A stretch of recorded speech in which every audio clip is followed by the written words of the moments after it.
A simple woman was mocked and forced to play the piano. But the moment her fingers touched the keys, the entire room fell silent. The Grand Wellington Hotel Lounge was a sanctuary of wealth.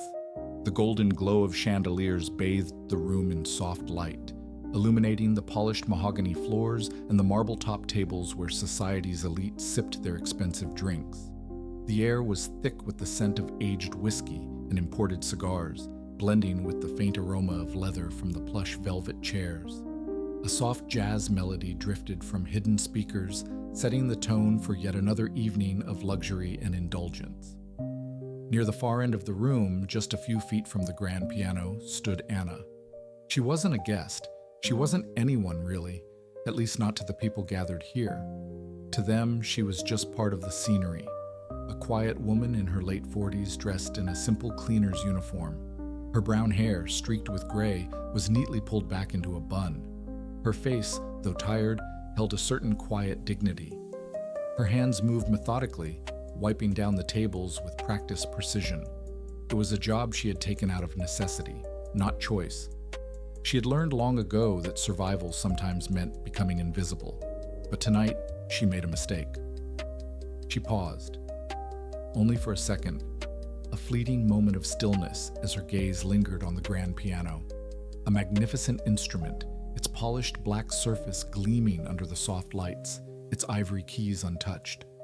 Something about it pulled at her, a quiet ache blooming in her chest. Across the lounge, a group of wealthy young guests had been drinking for a while, their laughter occasionally rising above the murmur of polite conversation. They were the privileged, the untouchable, the ones who had never known a life without comfort. And at the center of the group sat Ethan Lancaster. The son of a billionaire real estate mogul, Ethan was used to being the most important person in the room. His tailored suit fit him effortlessly. His Rolex glinted under the low lights. He leaned back in his chair, a cocky smirk playing on his lips as he sipped his whiskey. His eyes flickered toward Anna, catching her moment of hesitation near the piano. He nudged his friend, grinning. "Check this out," he muttered. His gaze never left her as he set his drink down and leaned forward, his voice cutting through the soft music. "Hey, you." Anna froze. She had spent years perfecting the art of being unnoticed, of blending into the background. But now, she was suddenly the center of attention. Slowly, she turned. Ethan's smirk widened. "You've been staring at that piano a lot." He paused, letting his words settle. "You know how to play? Or are you just admiring the dust?" The laughter that followed was lighthearted on the surface, but beneath it was something else, a quiet, expectant cruelty. Anna gripped the cloth in her hand, her knuckles turning white. She quickly shook her head. "No, sir, just cleaning."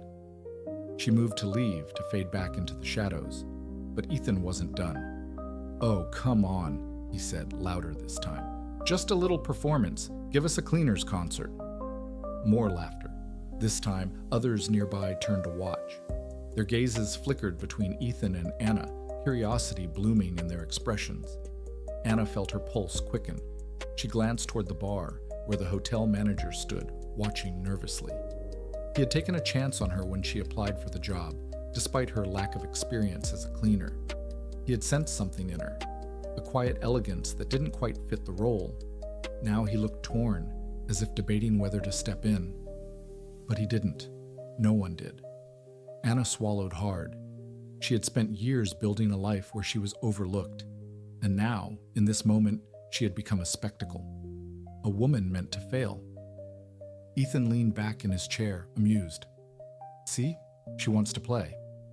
His tone was teasing, but there was an edge to it. Anna clenched her jaw. She hadn't touched a piano in decades, not since... No. She pushed the memory down, locking it away. "Go on," another guest encouraged. A woman in her mid-20s, blonde, draped in diamonds. "Don't be shy, it's just us." More laughter, more whispers. Anna's breath came in shallow.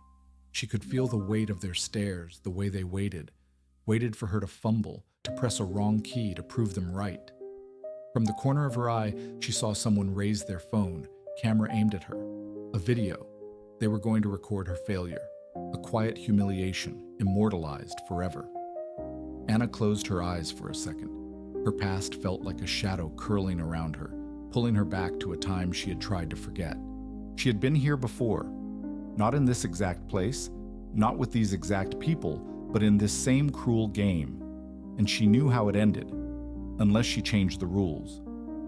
The laughter around her felt distant, like an echo trapped in time. Anna stood still, her fingers tightening around the cleaning rag she had been holding. The scent of polished wood from the grand piano mixed with the faint aroma of whiskey and expensive perfume. The voices of the wealthy guests swirled around her, amused, expectant, waiting for the inevitable embarrassment they thought they had orchestrated. But Anna wasn't listening to them anymore. For the first time in 20 years, she wasn't in the Grand Wellington Hotel lounge. She was somewhere else, a memory pulling her back. She was 18 again. The auditorium lights were blinding, but she had learned to ignore them. They weren't important. The only thing that mattered was the piano beneath her fingertips, the way the keys responded to her touch, the way her soul bled into every note. Her fingers moved effortlessly, gliding across the keys, shaping melodies that made people forget to breathe. She had been a prodigy, a name whispered among music circles with awe. Anna Calloway, the girl who could make a piano weep. She remembered the moment when she had stood backstage after a performance, a judge shaking her hand. "Carnegie Hall is in your future," he had said with absolute certainty. The future had stretched before her, glittering with endless possibilities. But then, life happened. Dreams were delicate things so easily shattered. Her mother fell ill. It started with dizziness, then the hospital visits, then the bills. Mountains of bills that threatened to bury them alive. Music couldn't pay for medicine. Music couldn't put food on the table. So at 19, she walked away from the piano. She took jobs, waitressing, cleaning, working in factories, anything to keep them afloat. The elegant world of classical music faded, replaced by aching feet, sleepless nights, and a growing numbness in her fingers. By the time she was in her 20s, her mother had passed, and Anna had no home, no money, and no music. She stopped playing, not because she wanted to, but because the world had forced her to make a choice.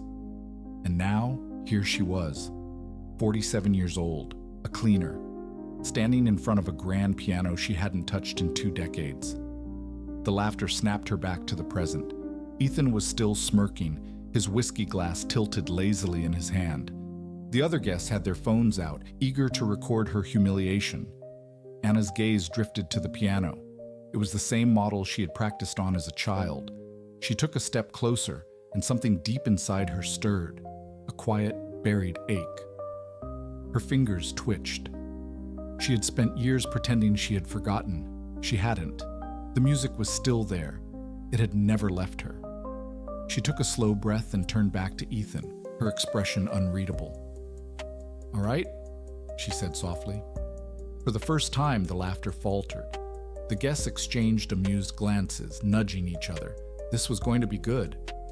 Anna tilted her head slightly, her tired eyes studying them. "But I don't think you'll like what you hear." Ethan scoffed, waving a dismissive hand. "We'll be the judge of that." A few more chuckles. Someone adjusted their phone, ready to capture her failure. Anna stepped forward and ran her fingers over the piano's surface. It was smooth, cool beneath her touch. A single key echoed softly as she pressed it, a delicate, almost hesitant note. The room quieted just a little. No one expected what was about to happen. Not even Anna herself. Anna took her seat at the piano, her fingers hovering just above the keys. For the first time in 20 years, she felt the weight of expectation pressing down on her, not from a crowd eager to see her fail, but from the piano itself, as if it were whispering, "Are you ready to come home?" She hesitated. The voices behind her were still mocking, still expecting an awkward display. Ethan leaned back in his chair, swirling the last bit of whiskey in his glass. "Well, we're waiting," he said, his voice laced with amusement. A few guests chuckled, their phones still raised, ready to capture what they assumed would be a clumsy, humiliating performance. Anna closed her eyes. She exhaled slowly. Then she pressed the first note. The deep, resonant sound of the piano filled the room. It was just a single note, soft, controlled, deliberate, but it changed something in the air, an almost imperceptible shift that only the most attuned souls noticed. No one in the room was attuned, not yet. Then she played the next note, and the next. The opening bars of Beethoven's Moonlight Sonata drifted into the room, haunting and melancholic, like a secret longing whispered into the dark. For a moment, the laughter continued, some guests still smirking, waiting for her to falter. But then, the laughter faded. The shift was so subtle at first that no one realized it was happening. Anna's fingers moved across the keys with an elegance that shouldn't have belonged to a mere hotel cleaner. The melody unfolded, each note carrying the weight of years of silence, years of loss, years of unspoken dreams. The music wasn't just played, it was felt. Her touch was achingly precise, as if each note had been sculpted by memory itself. She didn't just play Moonlight Sonata, she breathed life into it. The sound wrapped around the room, weaving itself into the very fabric of the space, filling every corner, settling into the hearts of those who had once mocked her. Ethan, the spoiled businessman's son, was the first to react. His smug smirk faltered as his eyes narrowed slightly, trying to comprehend what was happening. His fingers tightened around his whiskey glass, but he didn't lift it to his lips. For the first time that evening, he was speechless. A young woman who had been recording lowered her phone, forgetting to hit stop, her brows furrowing as if something inside her was being pulled apart. A hotel manager, who had hired Anna out of kindness but had never asked about her past, blinked rapidly, his hands gripping the counter. An elderly man near the bar, who had been quietly nursing a glass of brandy, whispered almost reverently, This is a master pianist." And then, a shift. One by one, the guests, people who had walked in feeling superior, amused, detached, felt something in their chests tighten. It was uncomfortable at first. They weren't used to feeling things this deeply. They weren't used to being confronted with beauty that exposed their own shallowness. Anna wasn't playing for them. She was playing for the girl she once was, the 18-year-old prodigy who had dreamed of stages she never reached, the 20-year-old daughter who had traded melodies for survival, the 30-year-old woman who had forgotten the shape of happiness. She was telling them a story, her story, without a single word. The hotel, the laughter, the humiliation, all of it faded. There was only her and the music. Her fingers, though aged and weathered, moved with the grace of muscle memory. She caressed the keys, shaping each note into a whispered confession, an unspoken apology, a final farewell to the past she had buried. And they felt it. Even those who didn't understand music could feel the weight in every delicate keystroke. It was grief and hope and defiance and longing wrapped in a single song. A young woman in a gold dress who had spent the evening checking her reflection in her phone suddenly felt small. She blinked quickly, eyes misting over, as if the music had touched something raw inside her, something she didn't even know was there. A businessman in a sharp suit who had barely noticed Anna before tonight suddenly found himself clutching his drink too tightly, his throat dry. The music was stirring ghosts inside of them, memories of dreams they had abandoned, roads they had never taken, regrets they had ignored. Some of them had once been artists. Some of them had once been dreamers.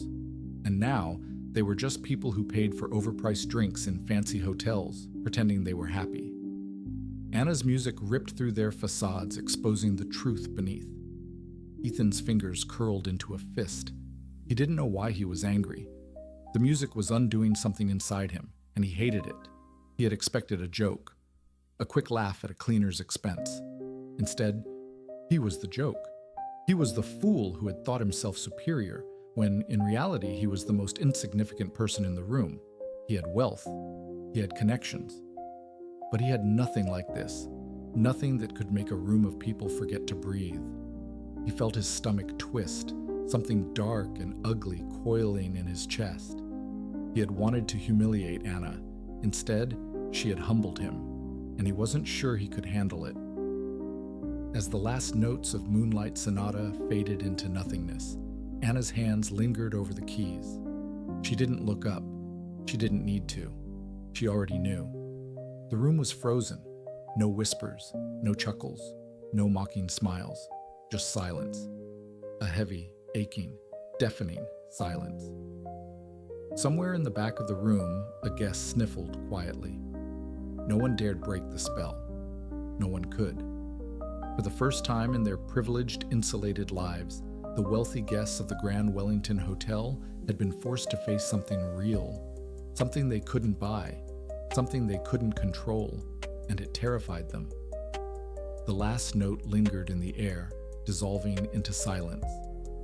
Anna lifted her hands off the keys, her fingers hovering for just a moment before she slowly withdrew them to her lap. For the first time in 20 years, she had played, not out of obligation, not in secret, but in front of an audience. And now the room was motionless. A single breath could have shattered the stillness, but no one dared to move. The weight of what had just happened hung over the guests like a spell. No one had expected this. No one had prepared for this. No one had ever imagined that the quiet hotel cleaner, the woman they had dismissed without a second thought, could bring them to their knees with nothing but a piano. Then it happened, a single clap, then another, and then, like a tidal wave, thunderous applause erupted. Chairs scraped against the floor as people stood, clapping wildly, their earlier arrogance shattered. It wasn't just polite applause. It was raw. It was genuine. It was the kind of ovation that came from people who had been moved in ways they didn't know were possible. Some guests wiped their eyes, pretending it was nothing. Others stared at their hands as if questioning why they were even clapping, why they felt compelled to. They had come expecting a joke. Instead, they had witnessed something profound. Ethan was still seated. He hadn't clapped. Not because he wasn't impressed, but because he didn't know how to process what had just happened. His body was stiff, his hands clenched into fists. His throat was dry. For the first time in his life, Ethan felt small. His expensive suit, his wealth, his arrogance, none of it mattered anymore. He had walked into this evening thinking he was better than Anna. Now, he wasn't sure of anything. His face flushed as he stood slowly, clearing his throat. He could feel the weight of the moment pressing down on him, his own ignorance laid bare. I didn't know, he started, voice hoarse. He swallowed hard, struggling to find the right words. I thought... Anna turned to him, her expression calm. She didn't look angry. She didn't look triumphant. She just looked like someone who had nothing left to prove. You only saw what you wanted to see, she said softly. The words struck like a slap. Ethan opened his mouth to protest, but then he stopped. Because he knew. She was right. All his life he had seen only what was convenient for him, only what fit his worldview. And tonight, that worldview had collapsed. He lowered his gaze, his hands shaking. He had never felt shame like this before. And yet, beneath the shame, something else stirred, something foreign. Humility. For the first time in his privileged life, Ethan understood what it meant to be humbled. As Ethan wrestled with the weight of his own mistakes, an elderly man stepped forward. His hands trembled slightly as he adjusted his glasses, his sharp eyes locked onto Anna. That was masterful, he murmured. His voice was rich with emotion, admiration, nostalgia, disbelief. Anna looked up, meeting his gaze. Something in the man's eyes made her pause. There was recognition there. As if he wasn't just seeing her play, he was remembering something too. He cleared his throat, his hands shaking as he reached for hers. Where did you learn to play like that? For a moment, Anna considered answering. She considered telling him about her childhood, about the endless hours of practice, about the competitions, the dreams of Carnegie Hall. She considered telling him about the life that was stolen from her, about her mother's illness, about the years of exhaustion, about the way the world had slowly erased her talent. But then she smiled, a small, quiet smile, and she said nothing. Because the answer wasn't important anymore. What mattered was this moment, and the fact that, for the first time in 2 decades, she had been seen. The applause had died down, but the air still buzzed with unspoken emotions. The guests, the same people who had mocked her, now shifted uncomfortably. They couldn't meet her eyes, because they had been wrong, horribly, cruelly wrong. They had judged her without knowing her. And now, the weight of their own shallow arrogance was crushing them. Some of them had laughed at her. Now, they wished they could take it back, because they weren't laughing anymore. They were just ashamed. The true irony of the night wasn't lost on Anna. These people had walked into the hotel believing themselves superior.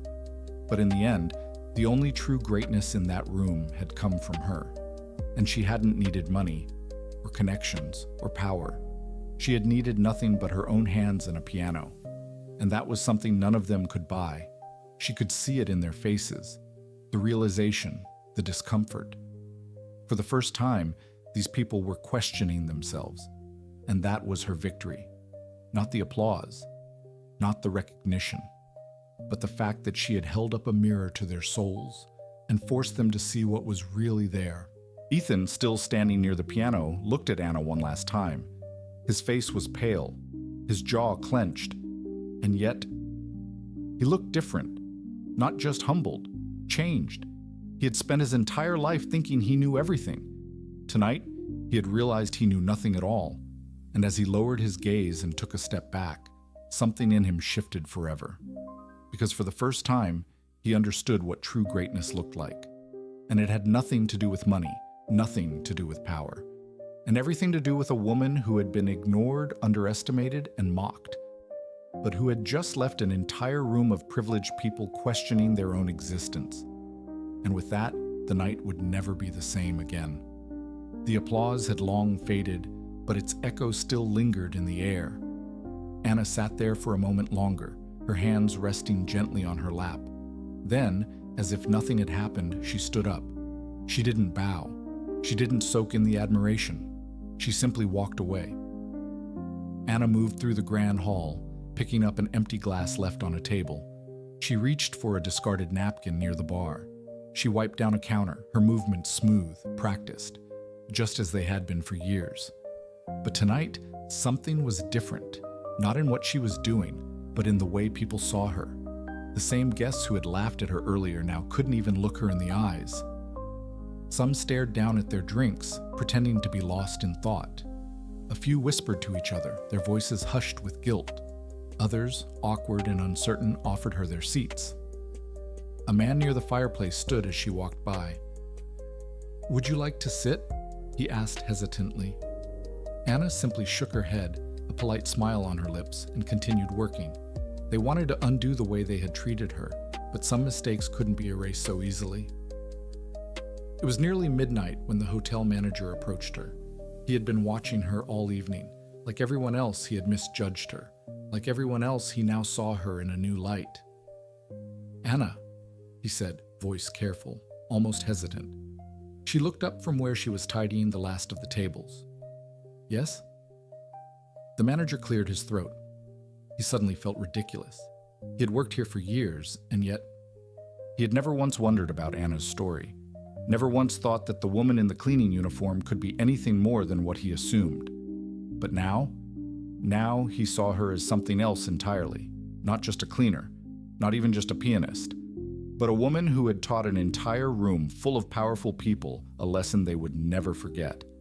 And that was something money couldn't buy. Taking a deep breath, he said, "Would you like to play here professionally? You don't belong in a uniform." The words were spoken with genuine respect. He wasn't offering out of pity. He was offering because he knew true talent when he saw it.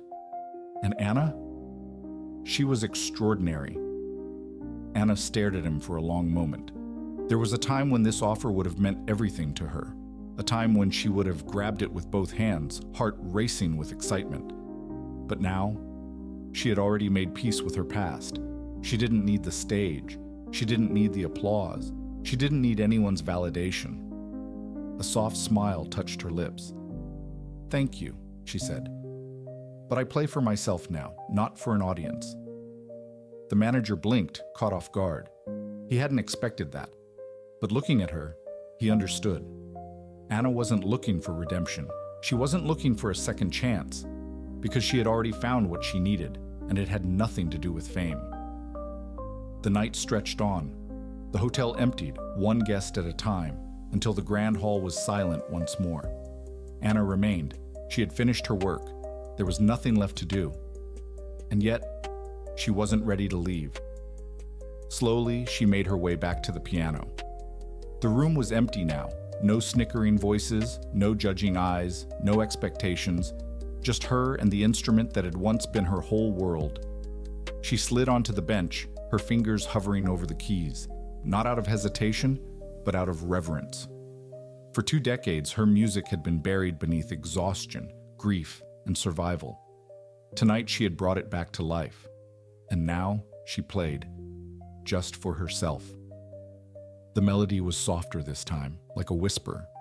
It wasn't meant to impress. It wasn't meant to prove anything. It was hers. A song of sorrow, a song of healing, a song of freedom. That's why. Never judge someone by their appearance. Greatness is often hidden in the most unexpected places.